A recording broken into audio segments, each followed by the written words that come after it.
galera, quem fala é o professor João Maria Fraga, lógico, cursos aliados em parceria com o Portal de Notícia, Agora RN, nesse momento de reta final para o Enem.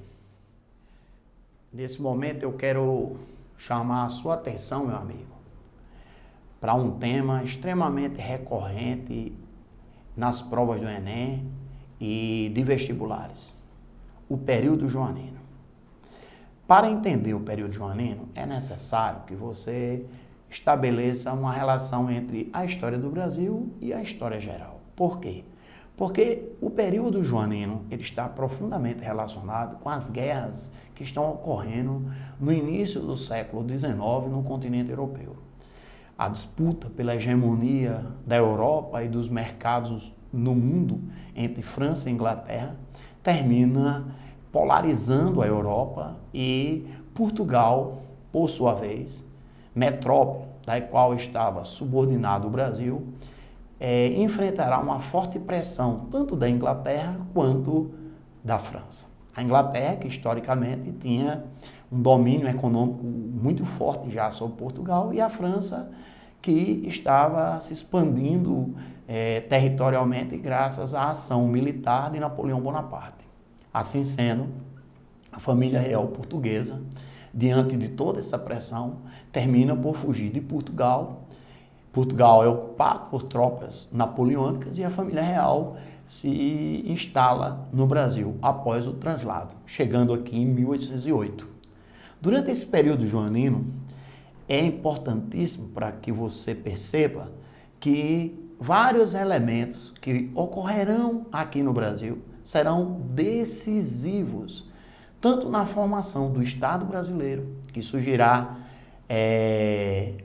posteriormente, assim como a ruptura política, o arranjo político que ocorre no processo de independência liderado por Dom Pedro.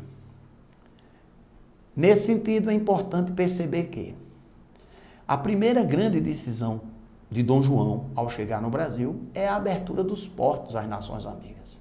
A abertura dos portos vai ter um significado importante para a economia do Brasil, na medida em que rompe com todo o processo de dominação econômica colonial portuguesa sobre o Brasil. A abertura dos portos vai significar nada mais, nada menos que o fim do pacto colonial, que pautou todo o processo colonizatório português sobre o Brasil. Assim sendo, a elite brasileira vai ter como comercializar com outras nações e não só a metrópole portuguesa. Nesse aspecto, é importante perceber também que, além desse fato ocorrido em 1808, em 1810, vários tratados de aliança, comércio e navegação assinados com a Inglaterra vai fazer com que a economia brasileira agora passe a ser fortemente influenciada pela Inglaterra. Os ingleses, portanto, vão substituir a influência portuguesa sobre a economia brasileira. Saindo do ponto de vista da economia e entrando do ponto de vista cultural, é importante perceber também várias transformações que ocorrem no Brasil, não só do ponto de vista da cultura, como do ponto de vista da política. O Brasil, por exemplo, lembre-se você, o Brasil, por exemplo, vai passar a perder a condição de colônia. Não é? O Brasil é elevado à categoria de Reino Unido de Portugal. Essa decisão de Dom João é importantíssima. Por quê? Porque se a abertura dos portos significou o rompimento econômico para com Portugal, a elevação do Brasil à categoria de Reino Unido significou o quê? Simplesmente um rompimento político e o status do Brasil em reino. Nesse sentido, nós temos aí decisões de natureza econômica, decisões de natureza política que vão estar somadas a um processo que culmina com uma revolução ocorrida em Portugal e com a expulsão das tropas francesas e com a pressão sobre Dom João para que retorne a Portugal. E Dom João, estrategicamente, deixa o seu herdeiro do trono português, o seu filho, o príncipe regente, Dom Pedro, como responsável à frente do Brasil.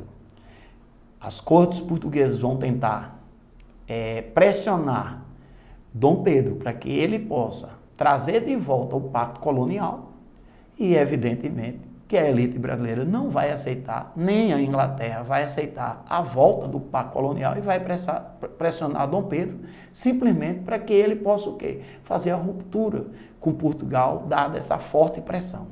É exatamente nesse contexto que vai ocorrer o fato que marcou, que deu início ao processo de formação do Império no Brasil, que foi o Grito do Ipiranga.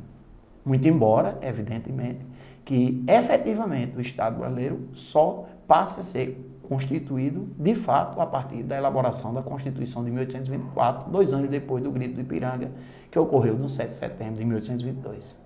Então, resumidamente, o que é fundamental, o que é significativo?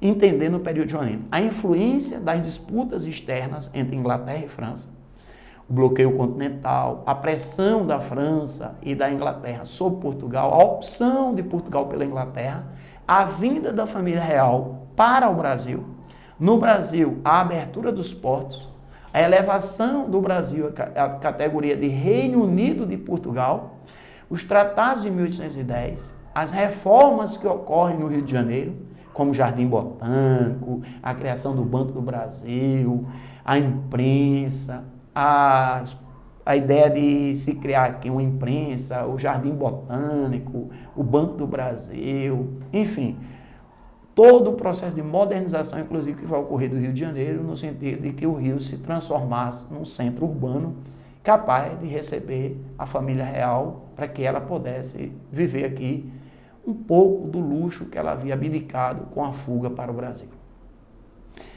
Dito isso, eu queria que você se ativesse a essas questões para que você possa, de fato, numa eventual questão que venha acerca desse assunto, você possa realmente matar essa questão, acertar e sair na frente do seu concorrente.